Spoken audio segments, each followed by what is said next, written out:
सेना उसके सामने कमजोर हो गई और कोई भी उससे लड़ नहीं पा रहा। सब हार गए, सभी ने अपने हथियार छोड़ दिए और सब सोच रहे थे अब हमारा कोई उम्मीद नहीं है। लेकिन बाइबल में लिखा है दाऊद सुबह के समय अपने भाइयों से मुलाकात करने आया और उसने गोलियत की आवाज सुनी कि ये मेरे परमेश्वर को कोस रहा है। लिखा है दाऊद ने कहा मैं इसे जाके मारूंगा। एक बालक, एक बच्चा जिसकी उम्र ज्यादा नहीं थी, सब भाइयों में छोटा भाई, वो गोलियत को मारने का निर्णय ले रहा है। और बाइबल में लिखा है जब गोलियत को मारने के लिए निकला तो उसके भाइयों ने उसे कहा तू नहीं मार सकता है। राजाओं ने कहा तू उसे नहीं मार सकता है। लोगों ने कहा तू असफल हो जाएगा। मैं आज इस दिन के समय कहता हूं जो लोग असफल हो जाएंगे ऐसे शब्द अपने कान में सुन रहे, खड़े हो जाओ, परमेश्वर आप ही को इस्तेमाल करने के लिए तैयार है।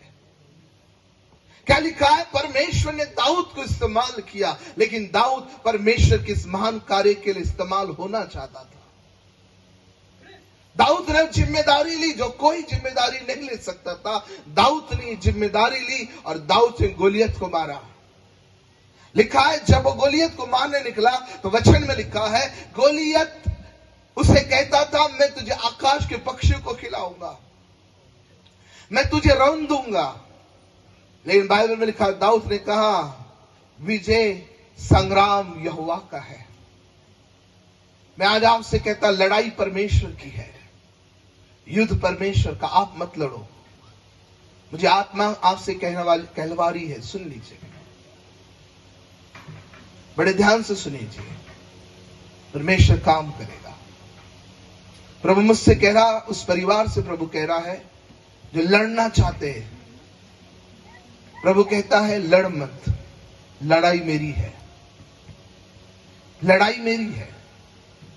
जिनकी केस चल रही है, कोर्ट में केस चल रही है, परमेश्वर कह रहा है उनसे ध्यान से सुनो, लड़ मत, लड़ाई मेरी है।